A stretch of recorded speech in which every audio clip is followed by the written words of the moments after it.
Hey guys, I am back with another video. Yup, dude, চলে আসলাম আমি বিন্দাস একটা নতুন এক্সপ্লেন ভিডিও নিয়ে, ওকে? জি হ্যাঁ, আর আমি তোমাদেরকে বলি যে আজকের ভিডিওটা আমি শুরু করলাম বিন্দাস গোসল করার একদম পর। ইয়াপ, তো আমি এখনই এইমাত্র আর কি গোসল করে আসলাম। গোসল করে এসে আমি বিন্দাস ভিডিও বানানো শুরু করলাম, ওকে? জি হ্যাঁ, আর আজকের ভিডিওতে আমি কি এক্সপ্লেন করব সেটা হচ্ছে যে আমি একটা রেস্টুরেন্টে গেছিলাম কালকে সন্ধ্যার পরে। তো ওই রেস্টুরেন্টে যে আমি কি খেয়েছি, খাবারের দাম কত ছিল, রেস্টুরেন্টের ইন্টেরিয়রটা কেমন ছিল, রেস্টুরেন্টে যারা স্টাফ ছিল তাদের বিহেভিয়ার কেমন ছিল, সেই সব কিছুই এখন আমি করব তোমাদের সাথে আলোচনা, ওকে? Yeah baby. তো শুরু করা যাক।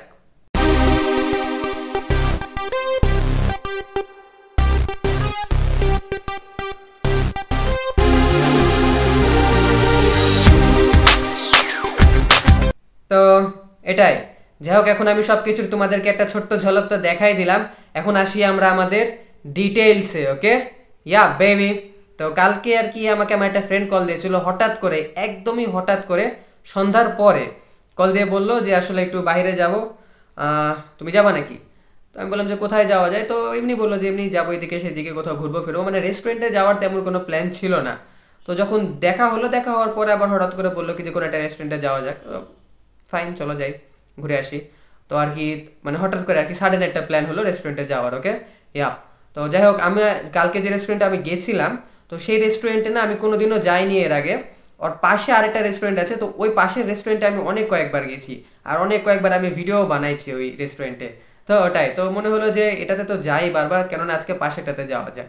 তো এই প্ল্যান করে আর কি আমরা পাশের রেস্টুরেন্টটাতে গেলাম। তো এখন রেস্টুরেন্টের ইন্টেরিয়র সম্পর্কে যদি আমি তোমাদেরকে বলি, ইন্টেরিয়রটা ডুড আমার কাছে অনেক বেশি ভালো লেগেছে, ওকে? বিশাল বড় জায়গা ছিল, আর অনেক মানুষ বসতেও পারবে, মানে বসে একটা মানে মানসম্মত আড্ডা মারার একটা জায়গা ওটা আর কি। তো ওটাই, তো যাই হোক, আমি ইন্টেরিয়রের ছোট একটা ভিডিও করে রেখেছি তোমাদের জন্য। তো তোমরা আগে যাও, তোমরা ইন্টেরিয়রের ভিডিওটা দেখো।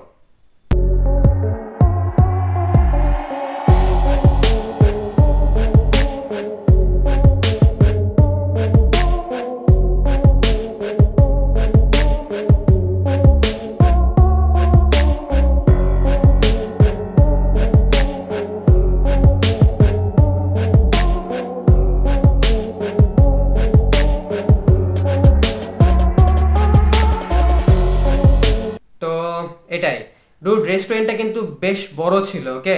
আর ডুপ্লেক্স টাইপের ছিল, তো আমরা আর কি উপরতলাতে বসেছিলাম।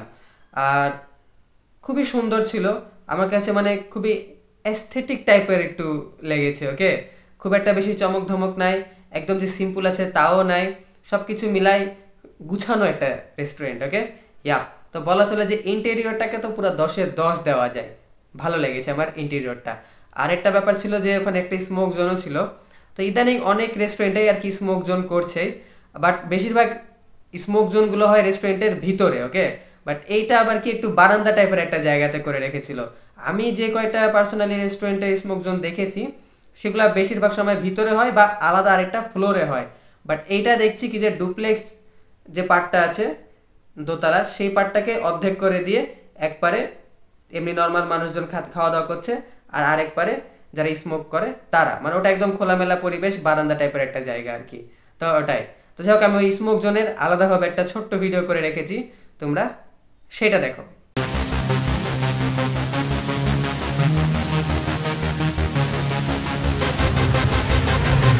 তো এটাই, তো ডুড আসলে রেস্টুরেন্টটা কিন্তু অনেক বেশি সুন্দর ছিল, আর সেই সঙ্গে সুন্দর ছিল তাদের স্মোক জোনটা, ওকে? আর একদমই ডুড বাহিরে, আই মিন বারান্দা টাইপের একটা স্মোক জোন ছিল। তো আর বারান্দার পরে আর কি একদম মেন রোড, তো মেন রোডের সব গাড়ি ঘোড়া শব্দগুলো শোনা যাচ্ছিল ওখানে। আমি যখন আর কি ওখানে গেছিলাম, আমি তো সেকেন্ড ফ্লোরে, যেমন তোমাদেরকে বললাম আমি সেকেন্ড ফ্লোরে বসেছিলাম। তো তখন স্মোক জোনে আর কি অনেক মানুষজন ছিল, আর মানে মানুষ আসতে যাচ্ছে এরকম ছিল। তো আমি যখন একটু ফাঁকা পেয়েছিলাম তখনই যে তাড়াতাড়ি করে একটা ছোট্ট ভিডিও করে ফেলেছি। তো ওটাই ডুড, আর আমি যখন ওখানে বসেছিলাম না, আমি ভিতরের সাইডে বসেছিলাম। আর এটাই, তো এটাই ছিল রেস্টুরেন্টের কমপ্লিট ইন্টেরিয়র। এখন আমি তোমাদেরকে বলি রেস্টুরেন্টের খাবার সম্পর্কে।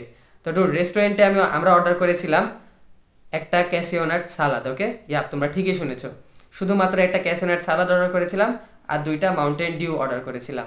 তো আসলে সালাদ অর্ডার করার পিছনে একটা বড় রিজন হচ্ছে যে আমার তো একদম সাডেন প্ল্যান ছিল, আমার রেস্টুরেন্টে যাওয়ার তেমন কোনো প্ল্যানই ছিল না। আর আমি খাবার দাবার কালকে লাঞ্চও করেছিলাম আমি কি একদম মেবি সন্ধ্যার একটু আগ দিয়ে, ওকে। তো বলা চলে যে আমার পেট একদম ছিল ফুল, এই জন্যই আর কি আমি জাস্ট ক্যাসিও নাট সালাদ অর্ডার করাটাই প্রিফার করলাম। আর আমার সাথে যে ছিল সে ওইও এমন কিছু খেতে যাচ্ছিল না, যে স্যুপ অর্ডার করতে চাচ্ছিল। তো ভাবলাম যে আসলে স্যুপ তো খাওয়াই হয়, আজকে হয় সালাদ খাই। তো এটাই। তো যাই হোক, আমি তোমাদেরকে সালাদের চেহারাটা একবার দেখাই দিই, তারপরে ওটার টেস্ট সম্পর্কেও আমি তোমাদেরকে বলবো। দেখো বেবি।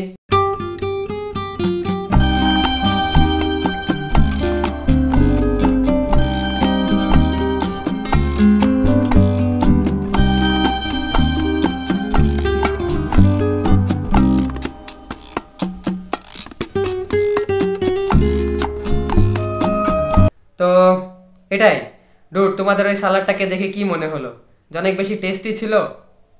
অ্যাকচুয়ালি টেস্টি ছিল হালকা পাতলা, বাট ওটা আসলে ক্যাসিও নাট সালাদ ছিল না। কেন ছিল না? কারণ ডুড, এর আগেও আমি অনেক কয়েক জায়গায় ক্যাসিও নাট সালাদ খেয়েছি। ক্যাসিও নাট সালাদে মেনলি বাদাম টাদাম অনেক রকমের বাদাম দেওয়া থাকে। তারপর ওটা তো চিকেন ক্যাসিও নাট আমরা অর্ডার করেছিলাম না, তো চিকেন দেওয়ার তো কোনো প্রশ্নই ওঠে না। বাট একটু মিউনিস, একটু গাঢ় টাইপের মিউনিস দেওয়া থাকে, দিয়ে আর কি ভালোভাবে মাখানো থাকে। বাট এই সালাদে কি ছিল? শুধুমাত্র ক্যাপসিকাম কেটে দেওয়া ছিল, মেবি শসা ছিল, তারপরে একটু ধনা পাতা ছিল, আর বেসন দিয়ে সিজলিং টাইপের একটা কিছু মনে হয় বানাই দেওয়া ছিল। ওটা কি ছিল আমি ভালোভাবে ধরতে পারিনি, বাট বাদাম এক পিচও ছিল না। আর যে মিউনিস বা চিজ বা সস যেটাই বলো না কেন, যেটা ছিল ওটা একদমই পাতলা ছিল, মানে লিটারালি আর কি ভালো ছিল না, ওকে। ক্যাসিও নাট সালাদ যেটাকে আমরা বলি, এত টেস্টি একটা খাবার, তো ওটার সাথে আর কি এটার কোনো তুলনাই হয় না। আর দামের সম্পর্কে আমি যদি তোমাদেরকে বলি, তো দাম তো সেম। 380 টাকা দাম নিয়েছে ওটার। জি হ্যাঁ, তোমরা ঠিকই শুনলা, ওই খাবার টুকুটার দাম 380 টাকা। What ever dude.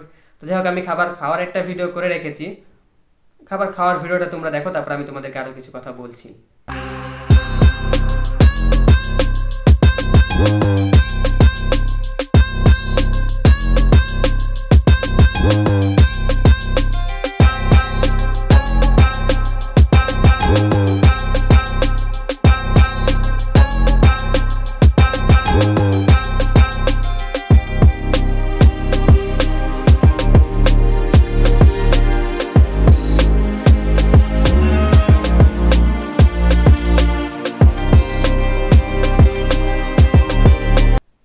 তো ওটাই তো ডুড, আমাকে যখন খাবারটা একদম সার্ভ করা হয়েছিল, তখন আমি ভাবছিলাম যে এটা একদমই টেস্টলেস হবে, কারণ আমি তো একটাও ক্যাসিও নাট দেখতে পারছি না। তার উপর একদম উপর থেকে দেখতে পারছি যে মিউনিস যেটা দেওয়া ছিল সেটা একদমই পাতলা দেওয়া ছিল, মানে বোঝা যাচ্ছিল যে তেমন একটা আহামরি স্বাদের হবে না। তো যখন আমি প্রথমে যখন একটু খাইলাম, তখন দেখছি যে না, যেটা যেভাবে বানানো আছে সেভাবে আর কি ভালো লাগছে, স্বাদ আছে। কিন্তু আমার একটা কমপ্লেন হচ্ছে যে ক্যাসিও নাট সালাদে বাদাম নাই কেন ডুড? এটা তো বাদাম একদম লোডেড থাকার কথা। তো এই জিনিসটা আর কি আমার খারাপ লেগেছে।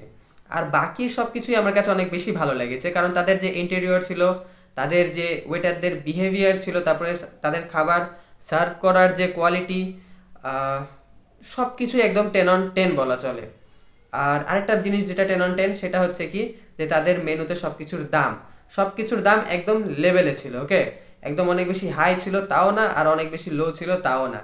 আরও 10-5টা রেস্টুরেন্ট যেরকম দাম রাখে ঠিক সেরকমই ছিল। বাস কোনো কোনো কিছুতে কোনো কোনো আইটেমে 20 টাকা উপরে ছিল, কোনো কোনো আইটেমে 10-20 টাকা নিচে ছিল। তো ওটাই, তো এই জিনিসগুলো আমার অনেক বেশি ভালো লেগেছে। বাট হয়তো বা কালকে একটু তাড়াহুড়ার মধ্যে তারা সার্ভ করেছে, আর একটু ভিড় টিড় ছিল। কিন্তু আমি তো যাই হোক মানুষদের ভিডিও করিনি, বাট মানুষজন ছিল আর কি, তো হয়তো বা ভিড়ের জন্য একটু ভুল হয়ে গেছে তাদের। আমার তেমন কোনো কিছু নেই, কোনো কমপ্লেন নাই, ওকে। ইয়া, বাট এটা একটা কমপ্লেন যে ক্যাসিও নাট সালাদে বাদাম নাই কেন ডুড? বাদাম তো থাকে, বাদাম ছাড়া ওটা কোনো ক্যাসিও নাট সালাদ হলো নাকি? What ever. তো এটাই ছিল আমার কালকে রেস্টুরেন্টে যাওয়া, খাওয়া, ঘোরাফেরার একটা এক্সপিরিয়েন্স, যেটা এখন আমি তোমাদের সাথে শেয়ার করলাম।